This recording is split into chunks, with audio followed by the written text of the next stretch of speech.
Me llamo Ana Carta. Tengo 34 años y, hasta hace poco, pensé que había hecho todo lo posible por construir una vida segura, predecible. Llevo 7 años casada con el mismo hombre y vivimos en una casa de 2 pisos, modesta, en una calle tranquila donde los árboles se pintan de dorado en otoño y los vecinos todavía llevan galletas en Navidad. Trabajo medio tiempo en una organización sin fines de lucro que revisa solicitudes de apoyo. No es glamuroso, pero para mí tiene sentido. Me da una estabilidad que otras partes de mi vida nunca tuvieron. Yo crecí sin eso. Mi mamá se fue cuando tenía 14 años, con nada más que una maleta y una promesa vaga de que llamaría pronto. Mi papá trabajaba turnos de noche en la planta y llegaba a casa justo cuando yo salía a la escuela. Nos cruzábamos como extraños bajo el mismo techo. Desde entonces aprendí a sostenerme sola, a suavizar las tensiones antes de que estallaran. Aprendí que el silencio podía mantener la paz. Ese hábito se quedó conmigo, incluso después de conocer a mi esposo. Él era distinto. O al menos eso pensé. Era el tipo de hombre que recordaba los cumpleaños, que preguntaba cómo me fue en el día, que hacía planes en vez de dar excusas. Yo me repetía que al fin podía dejar de esperar la decepción, que ya podía descansar. Mi mejor amiga, Clare, también estaba entretejida en esa vida. Nos conocimos a los 20 en una cafetería chiquita y abarrotada. Las dos nuevas en la ciudad, con la nostalgia metida en el pecho. Ella era atrevida donde yo era cautelosa, rápida para reír y para decidir. Con los años se volvió mi constante. En las celebraciones, en las desilusiones, en esos días planos en los que no pasa gran cosa, pero hablar igual se sentía bien. Era un jueves en la noche, de esos ordinarios que uno nunca espera recordar. Él llegó más tarde de lo normal, con un ligero olor a aire frío y a las calles metálicas de la ciudad. Le pregunté cómo le había ido en la junta. Dijo bien con ese tono distraído de quien ya anda en otro lado con la cabeza. Me dio un beso de buenas noches, me puso la mano un segundo en el hombro y se metió a bañar. Yo me quedé en la cama, deslizando el dedo por el celular, con el murmullo del agua corriendo por las tuberías llenando la habitación. Me empezaban a pesar los párpados. Alcancé su lado de la cama para conectar mi celular. El mío se había caído entre el buró y el piso. Mis dedos toparon con un teléfono, lo agarré y, sin pensarlo, apreté el botón. La pantalla se encendió. Era su celular. Estaba desbloqueado. En lo alto apareció un mensaje nuevo de Clare. El adelanto mostraba apenas unas palabras, ni amistosas, ni casuales. Me quedé helada, viendo la luz en la oscuridad, escuchando mi respiración fuerte en mis oídos. El agua seguía corriendo en el baño. Y en ese instante entendí algo que nunca había querido aceptar. A veces las personas en quienes más confías son las que más tardas en ver cómo son en realidad.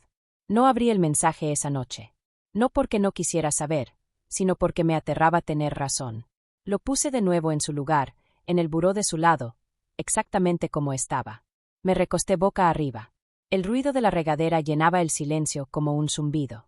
El corazón me latía tan fuerte que lo sentía en la garganta. Me obligué a respirar parejo, contando las sombras que entraban por la ventana con la luz de la calle, antes de que él saliera del baño. Cuando se metió en la cama minutos después, me buscó como si nada hubiera cambiado. Yo lo dejé. Mi cuerpo quieto, mientras mi mente repetía la imagen de su pantalla con el nombre de Clare brillando. Al día siguiente, él salió temprano a un desayuno con un cliente. Yo me serví café y me senté en la mesa de la cocina, abrazando la taza por un calor que no necesitaba. Clare no me escribió ese día. Siempre lo hacía, aunque fuera algo mínimo, un detalle de su mañana, un meme, un comentario del clima. Esa ausencia sonó más fuerte que cualquier palabra. Me repetí que necesitaba pruebas antes de hacer suposiciones. Pruebas antes de incendiar la vida que habíamos construido. Así que empecé a observar en silencio. Vi cómo ahora dejaba el celular boca abajo en la mesa. Cómo se quedaba más tiempo en la cochera antes de entrar. El perfume nuevo que nunca mencionó haber comprado. Y noté a Clare también, la misma Clare que solía contarme cada detalle de su vida, ahora vaga con su agenda. Cancelando planes con disculpas cortas, contestando mis llamadas solo para decir que me devolvía la llamada después, cosa que nunca hacía. Mentiría si dijera que era la primera vez que sentía algo así. Años atrás, sorprendí a mi madre mintiéndole a mi papá sobre dónde había estado. Yo tenía 13 años, parada en el pasillo, con los puños apretados, escuchando cómo su voz cambiaba de tono según con quién hablaba. Ese fue el momento en que aprendí cómo suena la traición, incluso antes de saber nombrarla. Pasaron 2 semanas así. Yo moviéndome por la casa como si nada estuviera mal. Él actuando como si todas sus noches estuvieran llenas de juntas de trabajo. Clare fingiendo que estaba demasiado ocupada para verme. Yo no presionaba.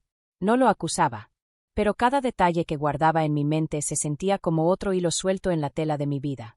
Un viernes en la tarde le dije que iba a ver a una excompañera de trabajo para tomar un café. No preguntó quién, ni a qué hora regresaría. Eso me dijo más de lo que hubiera querido saber. En lugar de ir a la cafetería, me quedé sentada en mi carro a la orilla de un parque, mirando a la gente pasear a sus perros o empujar carriolas frente a mí. Mi celular vibró en mi regazo. Un mensaje nuevo de Clare. Por un instante pensé en abrirlo, pero algo dentro de mí supo que aún no estaba lista. No todavía. Cuando los enfrentara, quería tener toda la verdad en mis manos. Esa noche borré todas las notificaciones sin leer y no dije nada. Necesitaba tiempo. Necesitaba estar segura. Es raro cómo la sospecha puede volverse parte de tu rutina diaria tan rápido. Empiezas a notar cosas que antes nunca hubieras registrado. El tono de una voz cuando está midiendo cada palabra, la pausa mínima antes de contestar una pregunta sencilla, la sonrisa demasiado rápida. Me repetía que no estaba espiando, que no era de esas personas que se obsesionan con cada mirada, cada gesto. Pero la verdad era que ya estaba tomando notas mentales de todo. El tono de sus mensajes de ya llegué, los momentos en que Clare se desconectaba sin explicación, las fechas y horas en que de pronto los dos estaban ocupados. Un sábado en la mañana, Daniel dijo que necesitaba ir a la ferretería. Estábamos en medio de preparar el desayuno, y ese cambio repentino no encajaba con el hombre que normalmente terminaba lo que empezaba. Regreso en 1 hora, dijo, evitando mis ojos mientras agarraba las llaves. Le pedí que trajera los focos que teníamos pendiente comprar. Asintió demasiado rápido. Cuando salió de la cochera, me quedé parada en la ventana, viendo su carro perderse en la esquina. Tenía las manos húmedas de lavar trastes, y el olor a café todavía llenaba la cocina. Algo en mi pecho se apretó, un instinto callado que ya no podía ignorar. Me sequé las manos, agarré mi chamarra y salí 15 minutos después. No para seguirlo exactamente, me dije, solo para despejar la cabeza. La ferretería estaba a 10 minutos. Tomé otra ruta, pasando por el estacionamiento de la tienda rumbo al súper. Su carro no estaba ahí. Seguí manejando. Media hora más tarde lo vi, estacionado a 2 calles del departamento de Clare. El estómago se me hundió de golpe, como cuando pierdes un escalón en la escalera. Me estacioné lejos, lo suficiente para ver sin ser vista. Esperé, con las palmas sudando contra el volante. Minutos después, lo vi salir por la puerta lateral del edificio. No traía nada de una ferretería. Estaba solo, pero su postura relajada, casi ligera. Caminaba como alguien que acaba de pasar un buen rato. No vi a Clare. No la necesitaba ver. Esa noche cociné como siempre. Él habló de su trabajo, de un cliente difícil, y yo asentí en los momentos adecuados. No notó que mi mente estaba en otro lado, repasando años de recuerdos como archivos en un gabinete. Pensé en mi papá después de que mi mamá se fue. En cómo fingía que ella aún podría regresar, aunque los dos sabíamos que no lo haría. Antes pensaba que era débil por aferrarse a algo perdido. Ahora lo entendía. A veces fingir es más fácil que aceptar que tu vida entera está a punto de cambiar. En los días siguientes dejé de esperar a que Clare me buscara. En lugar de eso, empecé a alejarme. Nada de mensajes. Nada de invitarla a un café. El silencio entre nosotras creció pesado, pero yo ya no lo sentía. Una tarde me animé a repasar nuestros mensajes viejos. Vi el cambio en tiempo real, de párrafos completos a frases cortas, de detalles compartidos a excusas vagas. Y entonces noté otra cosa, las fechas. Días en que ella decía que no podía verme por trabajo, coincidían exactamente con las noches en que Daniel tenía cenas de último minuto. La coincidencia era demasiado precisa para ignorarla. Aún así, no los confronté. No todavía. Mi papá solía decir, solo tienes una oportunidad de irte limpio. Yo quería estar lista cuando llegara ese momento. Así que esperé. Observé. Guardé una parte de mí oculta, esa que ya se estaba preparando para soltar. Para la tercera semana, la espera dolía más que la certeza. En el fondo ya había aceptado lo que pasaba. Lo que aún no tenía era la prueba que convirtiera la sospecha en hecho. Algo tan sólido que ninguno de los dos pudiera retorcer. Llegó un martes en la noche. Daniel estaba en la regadera. Yo doblaba ropa en la cama. el olor a detergente tibio subiendo de las playeras entre mis manos. Su celular vibró en el buró una vez. Luego otra. Al principio no me moví. Me dije que no iba a mirar, que yo estaba por encima de eso. Pero vibró una tercera vez y el sonido se sintió como un reto. Lo tomé. No tenía bloqueo de pantalla. Los mensajes eran de Clare. 8:12 de la noche. Mañana a la misma hora. Ya te extraño. 8:13 de la noche. No olvides estacionarte detrás del edificio. 8:14 de la noche. Dejaste tu sudadera aquí. Me quedé mirando la pantalla hasta que las palabras dejaron de tener sentido. El aire me pesaba en los pulmones. La regadera se apagó. Puse el celular exactamente donde estaba, con los dedos temblando mientras alisaba la colcha sobre el lugar donde había estado sentada. Cuando salió, con la toalla en la cintura, me sonrió como si nada. Yo le sonreí de vuelta, y el esfuerzo me dolió en la mandíbula. Al día siguiente no fui a trabajar. Llamé para reportarme enferma y me quedé en la cocina, con las persianas a medio cerrar, haciendo un plan. A las 5:40 de la tarde, estacioné mi carro a 3 calles del departamento de Clare, lo bastante cerca para ver la entrada lateral que él ya había usado antes. El aire frío me cortaba la piel. Cada vez que un carro pasaba, apretaba más el volante. A las 6:05, su carro llegó. Se bajó rápido, mirando alrededor antes de caminar al edificio. Sin flores, sin bolsas, solo las llaves en la mano y ese mismo andar relajado que ya había visto. Desapareció adentro.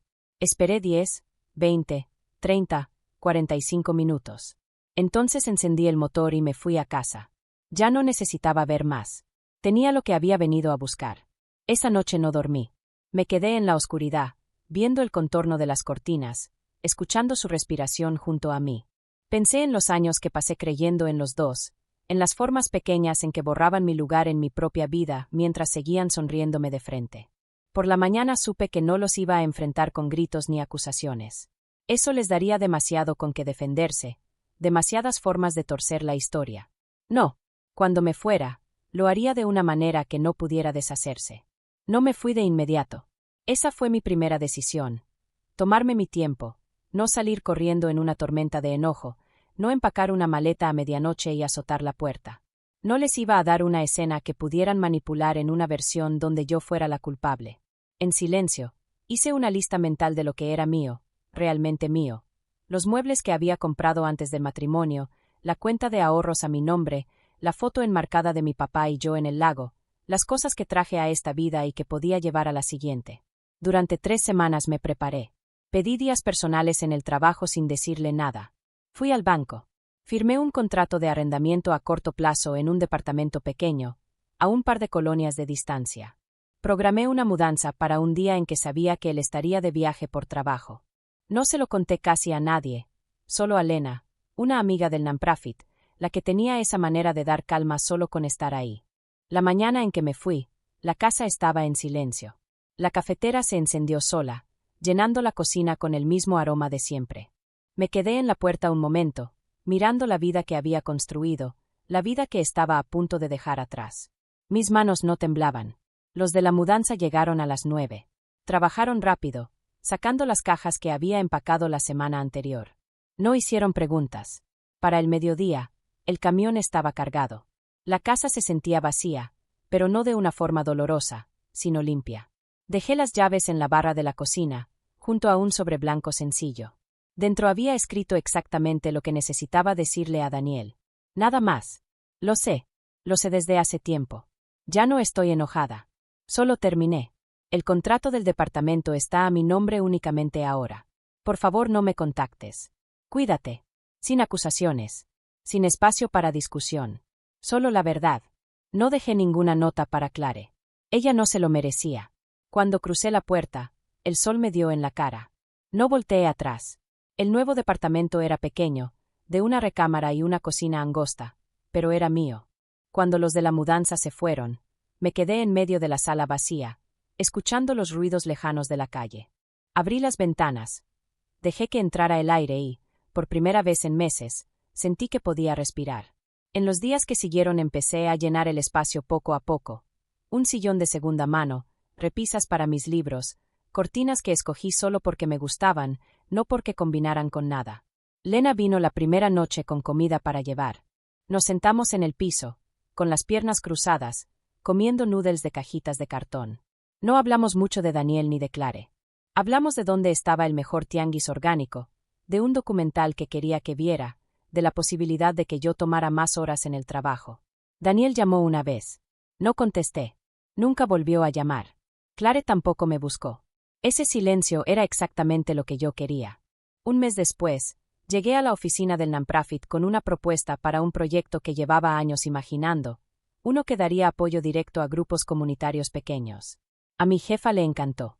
Por primera vez en mucho tiempo, me sentí orgullosa de mí misma sin necesitar la aprobación de nadie más. No reconstruí mi vida de la noche a la mañana. Hubo mañanas en que todavía despertaba buscando el espacio donde solía estar Daniel. Tardes en que casi le escribía a Clare sobre cualquier tontería, algo que sabía que me contestaría al instante. Pero esos momentos pasaban, y cada vez que lo hacían me sentía más ligera. La verdad era que dejarles no se trataba de castigarlos a ellos, sino de no castigarme a mí misma quedándome. 3 meses después de mudarme, iba caminando a casa después del trabajo y pasé frente a la cafetería donde Clare y yo nos habíamos conocido años atrás. Estuve a punto de seguir de largo, pero algo me hizo detenerme. Entré, pedí un café y me senté junto a la ventana.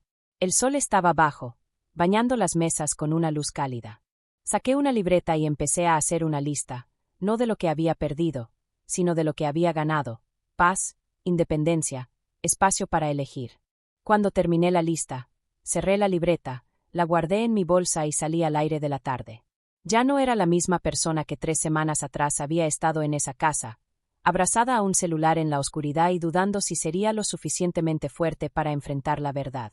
Ahora lo sabía. Y con eso bastaba.